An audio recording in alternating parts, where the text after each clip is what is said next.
1 Coríntios, no capítulo 3, verso 10. Queridos, nós estamos ministrando nesses dias, e eu queria que você focasse a sua atenção aqui. Nós temos ministrado esses dias, primeiro, a penúltima série de palavras, nós falamos sobre o propósito de Deus. Nessa série do propósito, nós estudamos os princípios da palavra de Deus, do propósito que Deus tem para a sua vida. Amém? Cada um de nós tem um propósito. Cada um de nós foi formado com um propósito. Amém? Deus, quando te criou, Deus te criou com um propósito. Deus não coloca o propósito depois. Deus não cria sem motivo e depois Ele acrescenta o propósito. Amém? Então você, quando nasceu, você já nasceu com o propósito de Deus na sua vida. Você pode levantar a sua mão e dizer: eu nasci com um propósito. Eu nasci com um propósito designado por Deus. Amém? Queridos, é fundamental você entender isso, que você nasceu com um propósito designado por Deus. Deus não coloca o propósito depois. Deus não espera você crescer para dar uma olhada, deixa eu ver, ele tem cara de quê, né? Ah, não, isso aqui eu vou dar esse dom. Não, Deus te criou. A palavra do Senhor fala que Deus nos formou antes que nós fomos gerados no ventre materno, Deus já nos conhecia. O salmista Davi, que foi um homem que tinha revelação de Deus, fala: Senhor, antes de eu ser formado no ventre materno, o Senhor já escreveu os meus dias no teu livro. Amém, queridos? Deus já escreveu os teus dias no livro dele, porque ele criou você com um propósito, mas o diabo, a tentativa do diabo, é frustrar o propósito de Deus na nossa vida. A palavra do Senhor diz que Davi cumpriu o propósito de Deus na sua geração, mas o propósito do diabo, queridos, ao contrário do nosso, o propósito do diabo é fazer com que você não cumpra o seu propósito. O desejo do diabo é atrapalhar você na sua caminhada, na sua jornada. Por isso que Paulo fala, olha, nós temos que correr a corrida que nos foi proposta. Deus nos propôs uma corrida, mas o diabo ele lança empecilhos, o diabo lança obstáculos, o diabo ele vai lançando situações à nossa frente, desde a nossa infância, para nos impedir de cumprir o propósito de Deus. Mas a palavra do Senhor para mim e para você é que o Senhor vai nos fazer cumprir o propósito dele na nossa geração, amém? Queridos, é importante você entender isso, porque todo dia quando você acordar, todo dia que você se levantar pela manhã, tá certo? Uns mais cedo, outros mais tarde, né? Mas quando você se levantar, você creia nisso e saiba disso, que Deus te criou para um propósito. E o propósito de Deus vai se cumprir na sua vida, amém? Quem está entendendo diz amém. Olha para a pessoa do seu lado e fala: meu irmão, presta atenção. Não, mas fala com fé, vocês estão, né, voltando aí do feriadão, né? Estão aí precisando recarregar a bateria. Fala: meu irmão, presta atenção. Deus te criou com um propósito. E você, através da ação do Espírito, vai cumprir o propósito de Deus na sua geração. Amém? Quem recebe diz amém. Queridos, e logo depois, nós estudamos aqui sobre as manifestações do Espírito. E nós aprendemos de Deus que a manifestação do Espírito, ela também existe um propósito. A Bíblia diz que a manifestação do Espírito não é para fazer uma pessoa grande, não é para fazer uma pessoa conhecida, mas a manifestação do Espírito Santo é para o bem comum. E a Bíblia diz que o Espírito Santo derrama dentro da igreja dons espirituais, para que eu e você sejamos edificados. E nós somos edificados através da ação de Deus na vida do nosso irmão. Nós não somos edificados simplesmente por Deus, né? Algumas pessoas têm um contato direto com Deus. Moisés lá no deserto, né? Deus trabalhou Moisés durante vários anos, queridos. Mesmo quando existe uma intervenção direta de Deus, quando Moisés se encontrou, né? Aí você erra, Abraão estava lá na sarça, né? De repente, Deus falou: sai daí, Abraão, que eu vou falar com Moisés, né? Tá certo? Mas Deus estava ali com Moisés, então, na sarça, queridos. Naquele momento que a sarça ardia, Deus estava tratando diretamente com Moisés. Porém, Moisés, durante 80 anos, ele foi tratado por Deus nas pequenas coisas. 40 anos no deserto, 40 anos no Egito. E Deus foi trabalhando Moisés para que um dia Deus chegasse para Moisés e falou: Moisés, agora é a sua hora. Agora é a hora que eu vou te usar. Queridos, e Moisés ele foi relutante, porque ele falou assim: mas eu estava lá no Egito 40 anos, eu fui criado em toda a ciência do Egito, eu fui criado em toda a sabedoria, todas as artes marciais, eu tinha força, eu tinha ímpeto, eu tinha tudo naquele momento, e o Senhor não quis me usar naquela época, o Senhor deixou que eu fugisse, né? Depois eu passei mais 40 anos aqui no deserto, e durante 40 anos, Moisés não sabia ao certo quando o prover de Deus ia acontecer na vida dele.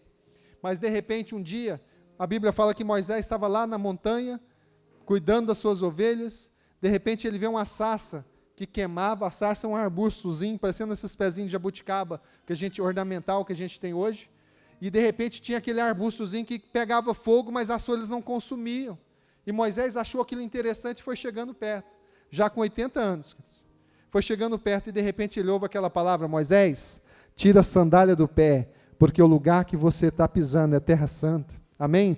Queridos, naquele momento, então, Moisés, a Bíblia diz que Moisés se lança por terra, que fala assim: olha, eu vi a Deus. E naquele momento Deus fala assim: Moisés, se levanta que eu vou falar contigo. Queridos, Deus quer falar contigo de pé. Deus quer que você se levante na presença dEle. Deus não quer te ver caído. Deus quer que você seja levantado nesses dias. Se você está caído por alguma circunstância, se tem algo que está te derrubando, se tem algo que está te lançando por terra, Deus quer te levantar nesses dias. Deus vai te levantar nesses dias e o Espírito Santo vai mover na sua vida. E Ele vai usar o irmão que está do seu lado. Ele usa a igreja para que através do mover do Espírito na vida da igreja, nossa vida seja edificada. Amém? Queridos, é por isso que é importante congregar, por isso é importante estar na igreja, porque é na igreja que o Senhor derrama a bênção. É na igreja que a Bíblia diz que o Senhor derrama a unção. Amém? E é na igreja, queridos, é nesse convívio entre os santos. Por isso o Senhor nos coloca como igreja. E nós aprendemos então que a manifestação do Espírito Santo, ela tem um propósito.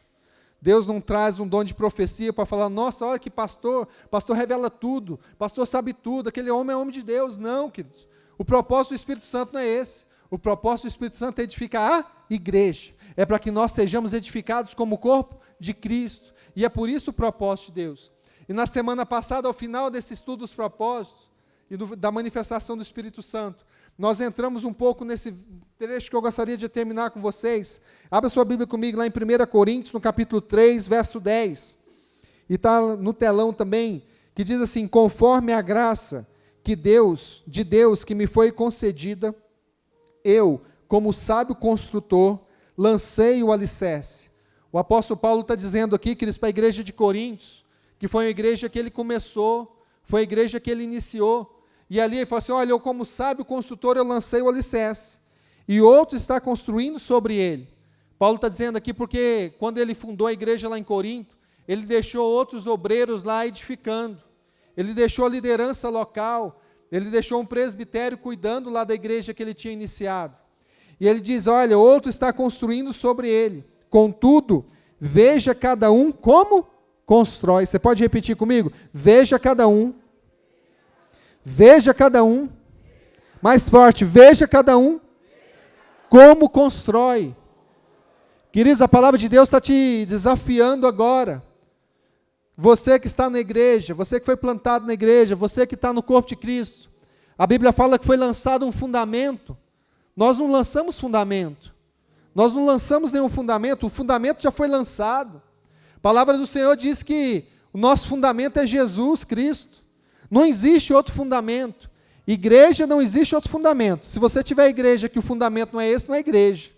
Se você estiver num lugar que o fundamento não é a pessoa de Jesus, você não está numa igreja, você está em outro lugar. Você está num lugar bacana, você pode estar num lugar bonitinho, mas você pode não saber com certeza que você não está numa igreja, porque a igreja é o lugar que tem um fundamento que é Jesus Cristo. E aí Paulo fala: olha, o fundamento foi lançado e outras pessoas estão construindo. Se você foi chamado para o reino de Deus, queridos, em qualquer área, se você foi chamado para a obra, se você foi chamado para o reino, se você foi salvo, foi encontrado pelo Espírito Santo, você está construindo alguma coisa. Alguma coisa você está construindo. E aqui Paulo te desafia, te pergunta: o que você está construindo? Ele fala: olha, veja como cada um está construindo, porque ninguém pode colocar outro alicerce além do que já está posto, que é Jesus Cristo. E se alguém constrói sobre esse alicerce, usando ouro, prata, pedras preciosas, madeira, feno ou palha, sua obra será mostrada. Querido, que material você tem usado para edificar na igreja? Quando você entra para o corpo de Cristo, você constrói. Não tem como, a Bíblia fala que no reino de Deus ou você ajunta ou você espalha. No reino de Deus não tem meio termo. Não tem mais ou menos: ah, pastor, eu estou aqui mais ou menos. Não tem isso. Ou você ajunta ou você espalha. Não tem como, se você não está construindo, você está espalhando. De repente o irmão está colocando um material lá, você vem e sopra. De repente alguém está construindo algo, você vai e atrapalha. Queridos, porque no reino de Deus, Jesus disse, ou você ajunta ou você espalha. E aqui a palavra do Senhor fala, mas você que está construindo, você que não está espalhando, veja como você tem construído. Que material você está usando? Será ouro, prata, pedras preciosas, madeira, feno ou palha? Sua obra será mostrada, porque o dia trará a luz, pois será revelada pelo fogo, que provará a qualidade da obra de cada um. Queridos, é importante nós entendermos isso, que a Bíblia diz que a obra de cada um de nós vai ser provada pelo fogo. E se for palha, vai queimar. Se for madeira, vai queimar. Se for pedra, depende da pedra, né? Que tem pedra que queima. Mas a Bíblia fala que as obras que forem de ouro, as obras que forem de ouro puro, vão permanecer diante de Deus. Queridos, por isso é importante nós entendermos isso, que a motivação do nosso coração, ela é provada diante de Deus todos os dias. A motivação do nosso coração, ela é testada diante de Deus todos os dias. E tudo aquilo que a gente constrói no reino de Deus, ele é provado pelo fogo de Deus. Amém? E a Bíblia fala que o fogo, ele vem para provar as nossas obras. Abra a sua Bíblia comigo lá em 1 Pedro, vai um pouquinho para frente, 1 Pedro no capítulo 4, no verso 12. Pedro também fala sobre isso. 1 Pedro 4, 12. Ele fala assim, amados, não se surpreendam com o fogo que surge entre vocês, para os provar, como se algo estranho lhes estivesse acontecendo. Queridos, é importante nós entendermos isso. Pedro está dizendo aqui, assim como Paulo disse lá do fogo, Pedro também está dizendo aqui, irmãos, quando o fogo surgir entre vós para vos provar, não estranhe isso como se fosse algo sobrenatural, como se fosse algo estranho. Por quê, queridos? Nossa obra vai ser provada pelo fogo. Por isso que muitas vezes ocorrem fogos e focos de incêndio na nossa vida. Muitas áreas da nossa vida, de repente, Deus começa a provar, Deus começa a nos provar. E é importante nós entendermos isso. E Pedro fala, olha, irmãos, quando surgir fogo, que você estiver sendo provado, não age como se isso fosse estranho. Por quê? Porque isso é natural para você que é filho de Deus. Por quê, queridos? É importante nós entendermos isso. Olha lá o verso 12. Fala, amados, não se surpreenda com o fogo que surge entre vocês, para os provar, como se algo estranho lhes estivesse acontecendo. Mas alegrem-se à medida que participam dos sofrimentos de Cristo, para que também, quando a sua glória for revelada, você exulte com grande alegria. Se vocês são insultados por causa do nome de Cristo, felizes são vocês, pois o Espírito da glória, o Espírito de Deus, repousa sobre vocês. Se alguém de vocês sofre, que não seja como assassino, ladrão, criminoso, ou como quem se intromete em negócios alheios. Contudo, se sofre como cristão, não se envergonhe, mas glorifique a Deus por meio deste nome, pois chegou a hora de começar o julgamento pela casa de Deus. E se começa primeiro conosco, qual será o fim daqueles que não obedecem ao Evangelho de Deus? Se ao justo é difícil ser salvo, que será do ímpio e pecador? Por isso mesmo, aqueles que sofrem de acordo com a vontade de Deus, devem confiar sua vida ao seu fiel Criador e praticar o bem. Queridos, essa palavra é uma palavra dura, é uma palavra muito firme. E a palavra do Senhor nos diz aqui então, que o julgamento ele começa pela casa de Deus. É importante nós entendermos isso, queridos, que o julgamento ele começa pela casa de Deus.